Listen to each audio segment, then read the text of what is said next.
दूर का ढोल सुहावन और घर की मुर्गी दाल बराबर, ये दोनों ही कहावतें भारत के कुछ कथित फेमिनिस्टों के विरुद्ध बिल्कुल फिट बैठती है। ये ऐसे लोग हैं जिन्हें अमेरिका में भारतीय मूल की महिला के उपराष्ट्रपति बनने से बड़ी खुशी मिलती है, लेकिन वहीं भारत के राष्ट्रपति चुनाव में जीत दर्ज करते हुए यदि कोई महिला संघर्षों की कहानी लिखते हुए इतिहास रचती है तो ये लोग उसकी चर्चा तक नहीं करते हैं।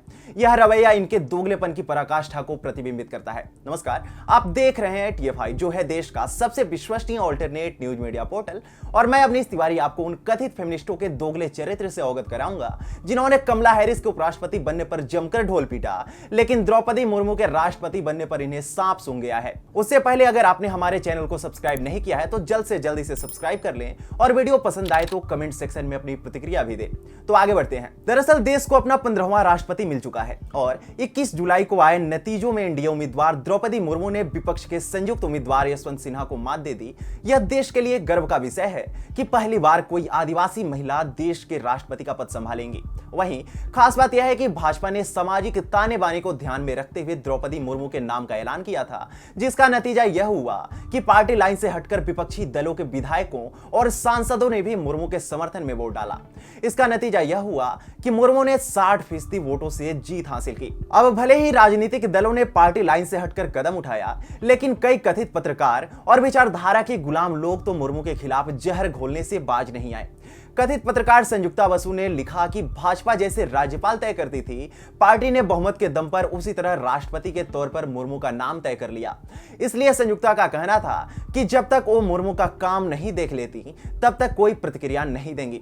अब उन्हें कौन बताए कि दीदी इसी प्रक्रिया से फखरुद्दीन अली अहमद भी चुने गए थे, जिन्होंने एक फोन पर रात में बाथ टब में बैठे बैठे आपातकाल के प्रस्ताव पर हस्ताक्षर कर दिया था।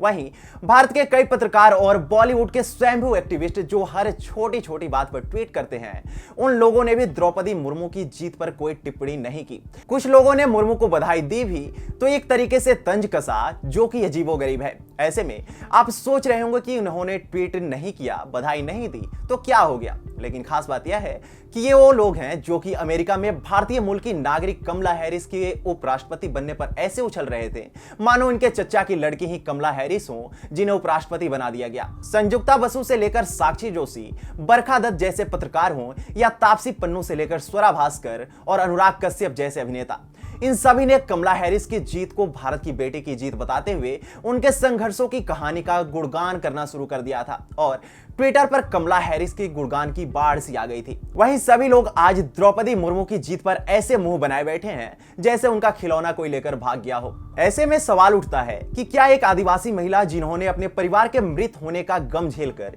सामाजिक कार्यों के लिए खुद को समर्पित किया हो और आदिवासियों के कल्याण के लिए सक्रिय रही हो, और आज जब वो राष्ट्रपति बनी तो क्या उनका संघर्ष कमला हैरिस के संघर्ष से कम है, जिसके कारण इन वामपंथियों ने उन्हें बधाई देना भी गंवारा नहीं समझा। और खास बात यह है कि जिन्होंने बधाई दी उन्होंने भी तंज का जहर ही लपेटा। ध्यान देने वाली बात है कि विपक्ष ने यशवंत सिन्हा को केवल इसलिए उम्मीदवार बना दिया था क्योंकि वे मोदी सरकार का विरोध करते थे, जबकि एक वक्त तक उनकी विचारधारा भी संघ की ही थी। यह दर्शाता है कि किस तरह से विपक्ष वैचारिक तौर पर दिवालिया हो चुका है और उसे मोदी विरोध करने वाले ही पसंद आते हैं, जबकि कई दल बाद में द्रौपदी मुर्मू के समर्थन में दिखे। भले विपक्षी दलों के बीच बाद में मुर्मू को लेकर आम सकारात्मक राय बन गई हो, लेकिन समाज के इन कथित प्रगतिवादी लोगों ने मुर्मू के प्रति अपने जहर में तनिक कटौती नहीं की है, जो इनके विकृत मानसिकता को प्रदर्शित करता है।